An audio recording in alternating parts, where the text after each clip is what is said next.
Assalamualaikum warahmatullahi wabarakatuh. Berjumpa kembali di channel Kamar Sato Bukan Kamar Soto. Bagaimana kabar kalian? Semoga kalian diberikan kesehatan dan juga rezeki yang melimpah ya guys ya. Nah, untuk konten kali ini saya mau membahas mengenai cara perawatan Cana Auranti PO yang seperti saya sudah katakan di konten sebelumnya. Tapi sebelum lanjut ke videonya, seperti biasa, bagi kalian yang baru masuk ke channel Kamar Sato, jangan lupa kalian klik tombol subscribe yang ada di bawah ini. Dan jangan lupa juga kalian aktifkan lonceng notifikasinya ya. Karena satu subscribe kalian merupakan semangat lebih untuk kami, agar kami lebih semangat lagi untuk berkarya. Tanpa banyak basa-basi dan tanpa banyak bacot lagi, kita langsung ke videonya. Gaskeun!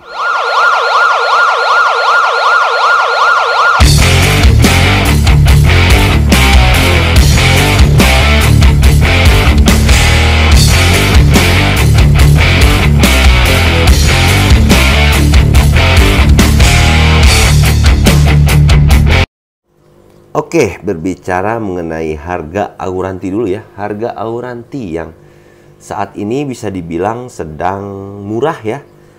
Tapi menurut saya itu adalah hal yang sangat wajar. Karena apa?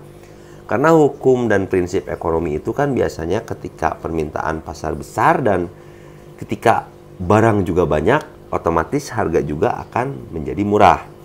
Nah, tinggal kita disitulah saatnya kita bermain kualitas. Karena apa? Yang pertama, untuk Auranti PO emang harganya murah, tapi penanganannya itu super dan super duper. Jadi untuk bisa dibilangnya yang selamat dan tidak selamatnya itu bisa dibilang ya imbang gitu. Ada kalanya kita membeli murah harga dengan di bawah harga Auranti dulu ya. Saya segini misalkan kita beli dengan harga 200 sampai 250 ribu. Tapi kalau misalkan ikannya mati kan sayang juga gitu. Nah, jadi untuk konten kali ini saya mau memaksimalkan gitu agar kalian memanfaatkan momen ini. Jadi sekarang itu saatnya kalian membeli ranti. Bagi kalian yang ingin membeli ranti, beli gitu. Dan saya akan share gimana cara perawatan Cana Aurantinya agar ya kalau ngejamin hidup sih enggak ya. Karena namanya juga makhluk hidup, pasti ada mati. Cuman setidaknya kita harus melakukan penanganan yang tepat untuk Cana Auranti PO agar ikannya menjadi ikan yang sehat dan mudah-mudahan menjadi ikan yang bisa kita nikmati ke depannya gitu. Oke, kita langsung bahas aja ya. Yang pertama itu adalah cara pemilihan ketika ikan itu PO. Nah, gimana cara memilihnya? Nah, kan biasanya kalau ikan Auranti PO itu full ya, diplastik-plastikin, biasanya ngejajar banyak banget. Nah, kita pilih ikan yang gerakannya benar-benar lincah dan ikan tidak terapung. Contohnya itu nanti saya berilah, kalau misalkan ada gambar nanti saya beri di sini nih. Di sebelah sini nanti saya akan beri contohnya. Kalau ada, kalau nggak ada berarti nggak jadi ya. Nah, untuk ikannya jangan yang mengapung atau dalam plastik tuh ikan lemes di atas gitu. Gerakannya juga biasanya kalau untuk ikan yang lincah itu gesit. Kalau ikan yang lemes itu biasanya agak sedikit kayak gimana ya? Oleng gitu. Jadi gerakannya tuh nggak gini, tapi lebih ke oleng. Nah, kita jangan pilih ikan yang seperti itu. Karena apa? Biasanya ikan yang seperti itu mudah banget untuk mati biasanya. Emang karena ikannya udah lemes dari sananya. Terus langkah selanjutnya, langkah yang kedua, masih tetap dalam memilih. Kita pilih ikan yang dipastikan ikan itu tidak memiliki jamur. Emang agak sedikit susah ya untuk memilih ikan PO yang tidak berjamur. Tapi kalau kita lagi hoki, malah ikannya itu semuanya tanpa jamur.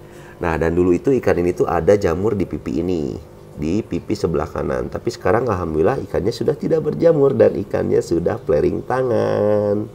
Nih, udah dua-duanya flaring tangan coy. Tuh. Nah, terus juga usahakan pilih ikan yang tidak rusak. Dalam artian tidak rusak itu kan seperti ini nih. Ini juga rusak kan kehitungnya.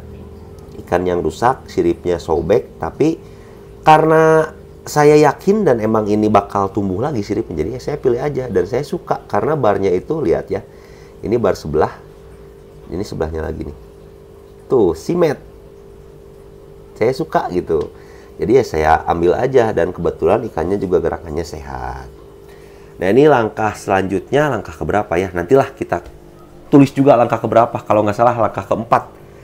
Langkah keempat itu ketika kita sudah mendapatkan ikan yang sesuai dengan selera kita, intinya ikan yang sehat dan memiliki bar yang lumayan cakep, kita bawa pulang ya. Kita bayar dulu, jangan lupa, wajib dibayar.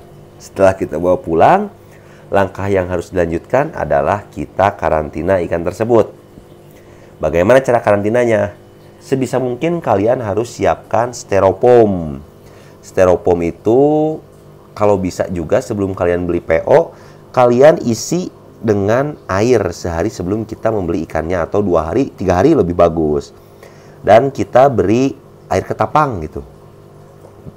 Pekat juga nggak apa-apa sih kalau untuk auranti baru.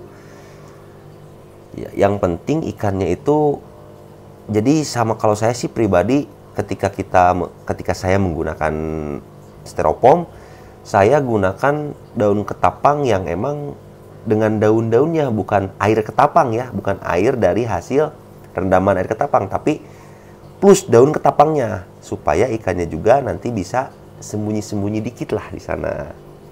Nah setelah itu kita masukkan ke styrofoam tersebut, tutup aja nggak apa-apa, tutup rapat juga nggak apa-apa. Nah kita lihat, kalau misalkan emang baru datang itu biasanya ikan emang nggak mau makan.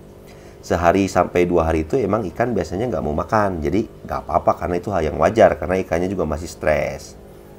Nah tujuan disimpan di styrofoam itu agar ikannya cepat beradaptasi dengan suhu air kita ya, dan lingkungan barunya gitu. Kenapa dikasih air ketapang? Karena air ketapang itu fungsinya untuk menstabilkan pH air. Setelah itu, setelah 1-2 hari kita simpan di styrofoam dan simpan di tempat yang tenang, kita bisa beri makan ikan itu perdana dengan cacing. Kalau saya wajib dengan cacing. Kenapa dengan cacing? Karena cacing itu berfungsi untuk meregenerasi lagi sel-sel yang rusak, seperti misalkan dorsalnya ini kan rusak. Nah, agar mempercepat pertumbuhan dorsal si ikan tersebut. Nah, itu kalau saya. Setelah ikannya mau makan, ya sekitar kita lihat aja. Kalau misalkan ikan udah makan lancar, kan kalau di styrofoam kita nggak bisa lihat ya ikan makan atau enggak. Yang penting kita masukkan aja cacingnya. Tunggu beberapa saat, paling lama sejam 2 jam lah, atau sampai sehari juga nggak apa-apa. Kita cek lagi styrofoamnya, kalau hilang berarti ikannya makan, gitu aja. Nah, kalau udah ikan makan, terus seiring berjalannya waktu kita kasih cacing hilang. Nah, itu baru kita bisa pindahkan ke tank. Dan tanknya itu jangan terlalu besar dulu, agar ikannya cepat beradaptasi. Untuk settingan tanknya, nggak usah dulu pakai hiasan apapun. Jangan dulu pakai scape lah ya.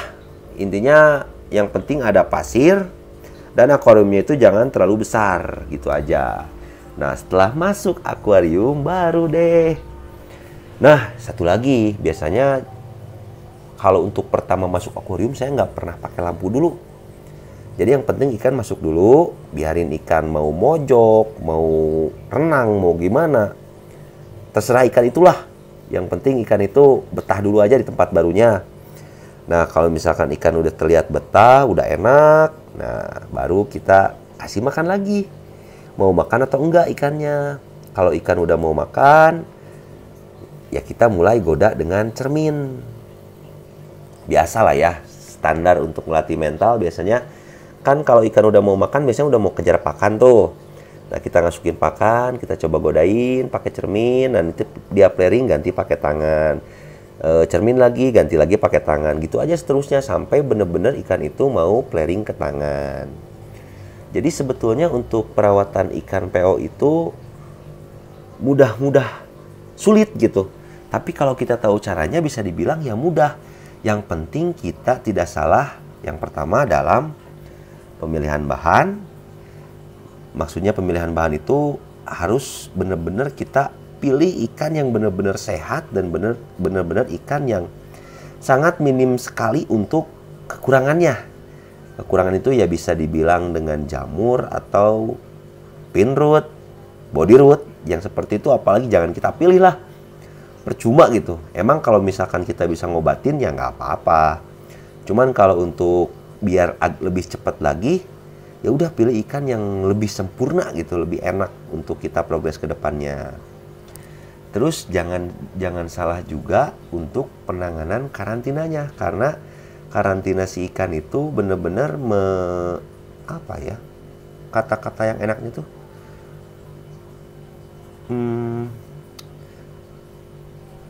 jadi ngayakeun masa depan lah, bener-bener menentukan masa depan si ikan apakah akan hidup atau tidak gitu. Dan setelah ikannya mau pairing, mau settle, mau makan dan udah seperti ini, baru deh kita lanjut treatment warna ya.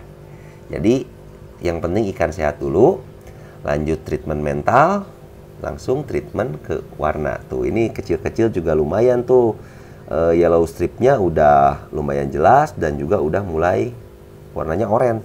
Padahal ini ikannya kecil banget tuh, sekitar 5 cm nih yang ini, malah gede yang ini sekitar 7-8 cm.